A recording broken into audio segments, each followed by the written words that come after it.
Lily. Say, are you still planning on marrying my dear boy Ethan? Good evening, Mom. It's nice to hear from you. How are you? Whoa, slow down there, young lady. You and Ethan aren't actually married yet. Calling me Mom seems a little inappropriate, don't you think? Sheesh. Oh, I'm sorry about that. I didn't mean to upset you. Let me just start over. How are you, Donna? Fine, whatever. Just answer my question, hun. Are you really going through with this wedding? Yes, I was planning on it. Otherwise, I wouldn't have said yes when he proposed. Plus, our wedding's tomorrow, and… All right, let me ask you this then. How much money do you have in your savings? What, this again? What about your parents? How much money do they make? They better be saving up for their own retirement. Are they in debt? Are you in debt? Whoa, you really need to slow down, Donna. We've been over this already. Why do I have to share any of that information with you? I am marrying your son after all, so I can see why you're concerned about my financials. But everything else you're asking about feels a little intrusive, don't you think? You keep bringing up my parents. What do they have to do with anything? I've told you this before. Stop responding to my questions with new questions. All I need you to do is give me your answer, and we're done. Why is that so hard for you to understand? Well, as I've told you before, we don't have any debt. As for all your other questions, I can't answer them until I know what your intentions are. Fine. I see how it is. If you can't give me a straight answer, even on the night of your wedding, I guess that's just how it's going to be. I've had enough. Don't even bother. I will see you tomorrow. Okay, good night, Donna.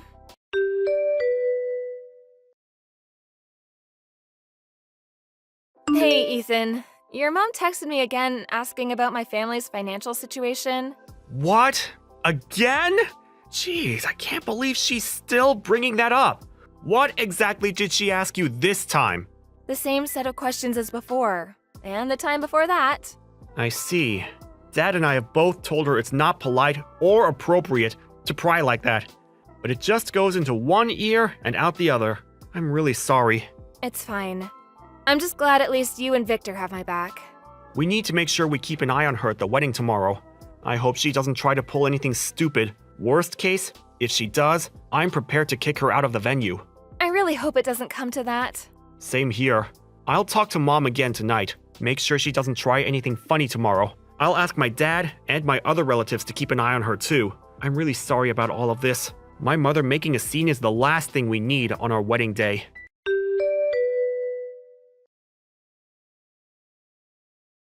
I'm glad at least the ceremony went well. You were absolutely stunning. Oh, thanks, dear. Now we just have to get through the reception. I hope it goes well. Well, Mom's been pretty quiet so far, so I'm hoping that's a good sign. If she can behave herself for the rest of the day, everything will be good. The scowl on her face makes me a little nervous, though. Yeah. She's definitely not doing a good job masking her mood, but maybe she realizes she shouldn't do anything rash? All of our friends and relatives are here too, after all. I hope you're right.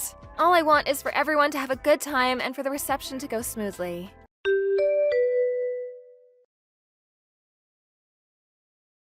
I knew it. So you were after our money. You've been exposed, Missy. Ethan definitely won't go through with this wedding now. Oh, how unfortunate for you. What is your problem? You yanked the microphone out of the MC's hand, then you started insulting me, calling me a money-grabbing gold digger, and then you poured wine on my dress and announced that the wedding was off. How could you do something like that? Because I had to. You left me no choice. I've been on to you for a while now. I thought it odd that you could never give me a straight answer about your finances. Something smelled fishy. But listening to your father's speech made it very clear to me. You were only with Ethan so you could get your hands on our money. You were so close. You must have been ecstatic about the opportunity to marry the son of a CEO. Well, too bad. Have you lost your mind? What part of my father's speech could have possibly made you think that? You better have a good reason for interrupting him because that was incredibly rude. I'll give you 3 good reasons. First of all, he said that you went to a vocational school. Your family must have been so poor that the option of going to college was never even in the cards. Second of all, your father said that he was sick. Therefore, he can't work. So that means when my husband and I met your parents for the first time, he lied to us about working as a cook. And third of all, your mother works full-time. What woman would choose to do that if your family wasn't in need of money? Your mother could have been a stay-at-home mom, but that's not the case. So, there you have it. All the evidence I need to conclude that the only reason you were trying to marry Ethan was so that you could be the wife of a future CEO and take all our money. Not so smug now, are you? You deceitful low-class bimbo. You have no place in my family. Uh-huh. I see.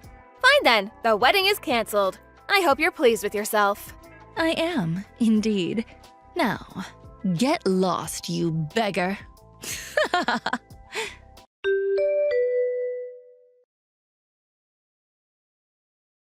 Lily, is it true? I heard that after you announced that you canceled the wedding yesterday, you actually carried on with it as planned. Yes, we did. We were actually going to cancel the reception and send everyone home after you ruined my dress and my father's speech. But after seeing everything that happened, the staff at the venue felt bad and were kind enough to let us stay later than the time we booked the place for. Fortunately, we were the only couple getting married there yesterday, so they didn't even charge us for the extra time. It was very nice of them to make those arrangements for us. After we watched you practically skip out of the venue, happy as a clam, we carried on with the reception. I can't believe this.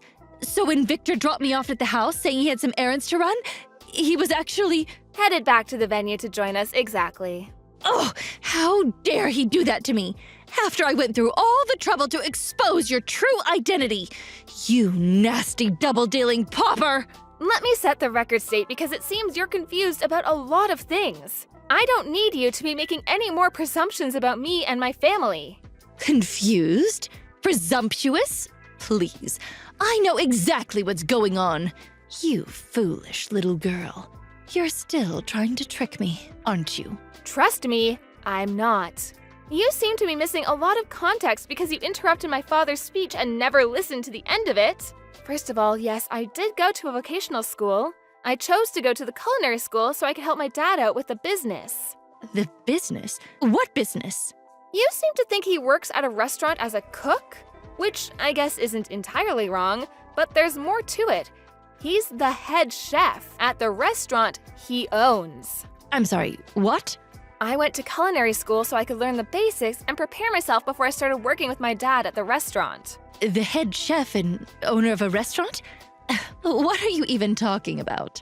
My great-grandfather opened a gourmet Italian restaurant way back in the day, and our family's been running the business for decades. As for my dad being sick, that was back when I was in high school. Thankfully, his recovery went well. He's all better now and works in the kitchen every day. But he never mentioned anything like that.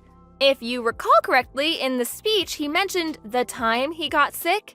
He never said he was chronically ill. Plus, after you left, my dad got to finish his speech, and he made a mention of it. He thanked me for my support and for helping out with things at the restaurant during those difficult times. My dad wrote his whole speech down before the reception. So if you hadn't interrupted him when you did, the fact that he made a full recovery would have come up later in the speech. I didn't think there was much more to it. And about my mom and her career, she still chooses to work because she loves what she does. Becoming a counselor was her dream. She loved helping others ever since she was a little kid. She worked very hard to build up to the point she's at today. No matter how much money her spouse made or what job they had, giving up on her career was always out of the question for her. Huh. Everyone has different values, and it's natural for people to have different goals in life. But it's not okay to make assumptions about them or insult them because of it. Fine. I admit that I didn't have the whole story, I guess. But that still doesn't change anything. I doubt your family's making much from running one measly little restaurant. I'm sure it's nothing compared to the massive corporation my husband runs. I still don't have enough evidence to be convinced that you're not after our wealth. Earlier, you said you had 3 good reasons to believe that I was only with Ethan for the money. But I just explained everything. The assumptions you based your reasons on were wrong in the first place. Your arguments are completely baseless. Oh, you're just splitting hairs at this point. You think you got me beat with your flimsy argument? None of that matters because you're not marrying Ethan. I won't allow it. He's going to be leading the company after my husband retires. Being with a poor peasant girl like yourself is detrimental to his future.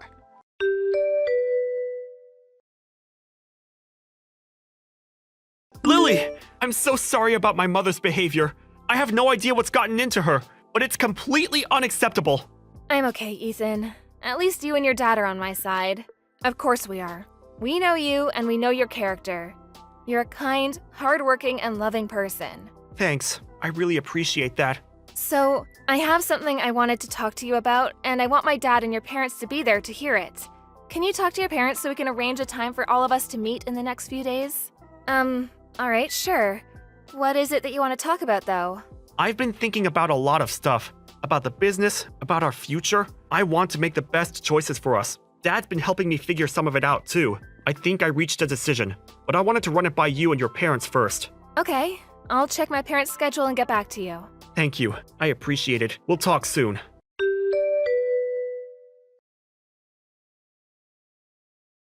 Lily, answer your phone this instant. What did you tell my husband and son? There's no way they would treat me like this unless you were behind it. I'm not behind anything, Donna. Victor and Ethan just told me what I assume they told you. Ethan said he wanted to take my family's name and cut ties with you. And Victor said he was going to officially announce that Ethan's cousin Sean will be taking over the company after he retires. Oh, and that he's also planning on divorcing you. At least that's what my parents and I were told. That's all I know. You can't be serious! Why wasn't I part of this conversation? Oh, unbelievable. Well, considering the way you behaved at the wedding, I'm not surprised that Victor and Ethan felt they wouldn't be able to have a rational discussion with you. It might feel unreasonable, but I can't really blame them. This is an outrage. After 30 years of marriage and dedicating my life to being a devoted housewife and supporting my husband while he ran his family's company. What irks me the most is that Victor's telling me that when we split our assets after the divorce, he's going to make me take part of my share and pay you for the damages that I caused at the reception. $50,000! All of his relatives are saying it's only fair, but they're wrong. Everyone's being so cruel to me. I can't stand this.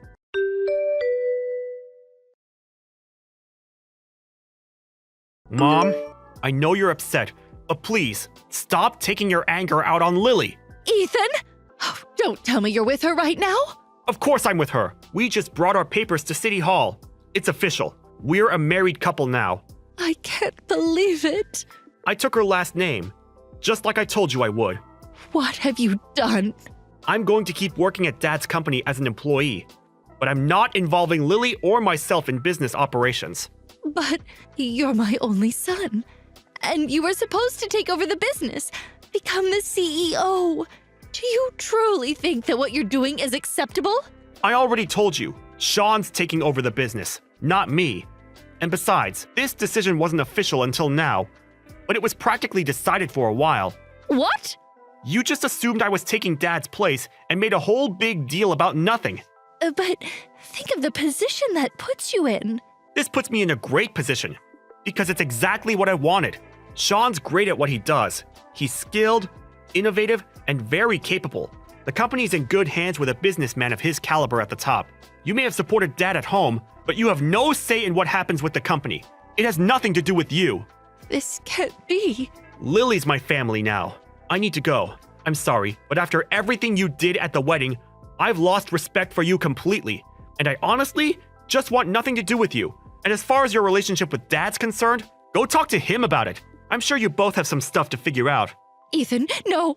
Please wait. Bye, Mom.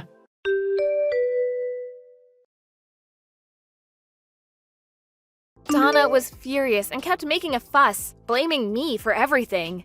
But Victor's lawyer told her that she should consider herself lucky that I wasn't suing her for assault or defamation, and that she should be grateful that the family wanted to settle things in a civil manner. I guess that scared her quite a bit because she signed the divorce papers immediately after. I don't understand why she thought what she did at the wedding and her divorce had anything to do with each other, though. Because she was nervous that I was going to threaten to sue her if she didn't sign. Either way, Victor and Donna split their assets after the divorce and Donna got a chunk of money. But she had to leave and go back to living with her parents. Bad news travels fast apparently, because all of her friends and neighbors knew about what she did. Donna overheard one of her neighbors gossiping about her one day and punched her in the nose. The neighbor had to go to the hospital and sue Donna for medical expenses, so the money she got after the divorce was completely gone. Her parents kicked her out of their house, and apparently she lives in a town far away now, all alone, working to support herself every day. Thank you for watching. Please subscribe and hit the like button. See you next time.